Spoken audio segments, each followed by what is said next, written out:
Hi, I'm James Scott with Board on the Bayou. Today I'm reviewing Spyfall 2 by Cryptozoic Entertainment, designed by Alexander Ushin, published in 2017, 3 to 12 players, takes about 10 minutes, ages 13 and up. This is a social deduction game.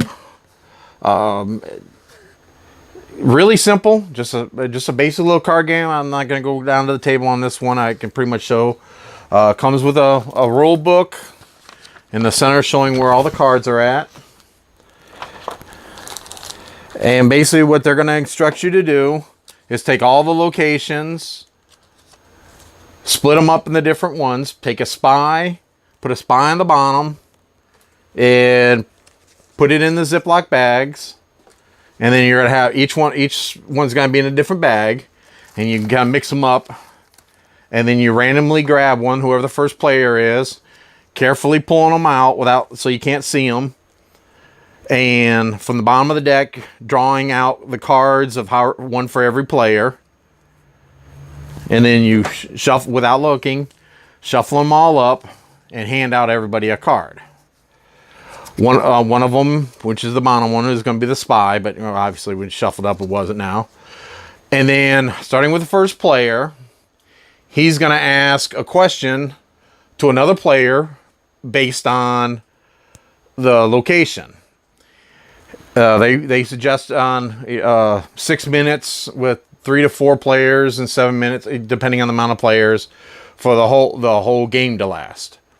And what you'll do is you start a timer on your phone or watch, and you'll ask, knowing this, I'll sit there and say, okay, we're at the library.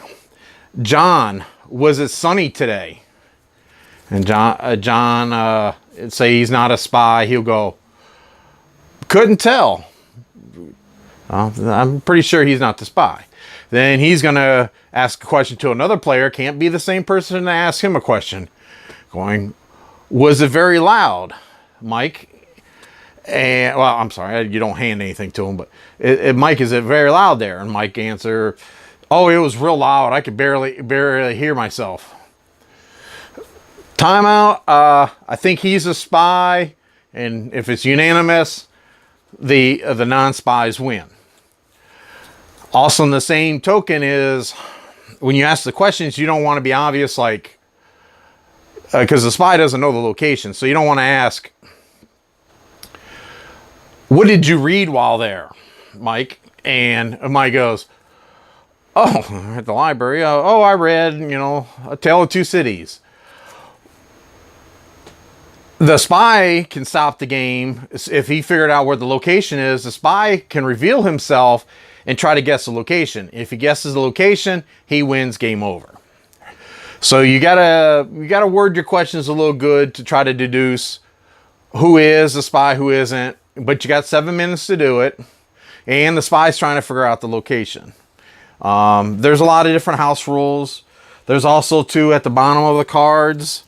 You might be able to see. It'll have an occupation. Each person will have a different one. You can ask that on them. To be honest with you, we never use that one. Another house rule we like to use, we found works a lot better. Because the spy doesn't know, is the only one that doesn't know the location, but this is laid out in the center of the table, so he knows what he's got to choose from. He's going to be, the first person kind of leans forward to look at it, well, odds are that's the spy. So what we like to do is, when we ask the question, is we pass this around. And then go like, Mike, we're in the library, Mike, was it very loud? He looks at it and no, it was quite quiet. Well, then there's a good bit about it. It could be, but with that the player has it, to us it makes it a little more fair. My thoughts on the game: it's a really fun game. It's nothing great, nothing fantastic, but really fun, simple. When you got a lot of people over and you want a nice filler game, especially when everybody's starting to have a good time, it can be really funny, especially some of the questions for some of the locations. I did probably about 7.5. My only complaints about the game probably would be is passing this around. Like I said, as a spy, not knowing the locations. After you play this game a little bit and you know all the locations, then everybody's gonna know. But when you first start playing, there's no type of cheat sheet that they could have made like a little card or something that had all the locations. Would be kind of neat. But other than that, like I said, what we just do like this.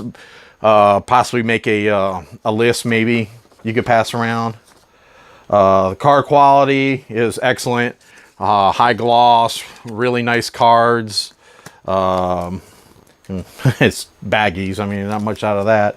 And it comes in this nice little box. If you got Spyfall 1, they got the rules in there to combine them. They got extra spies. So if you want to make it a little harder, a little easier, you can add or subtract spies. Other than that, fantastic little party game, cheap, easy to get. So this has been James Scott with Board in the Bayou. Always remember to like, subscribe, and comment below. Thank you.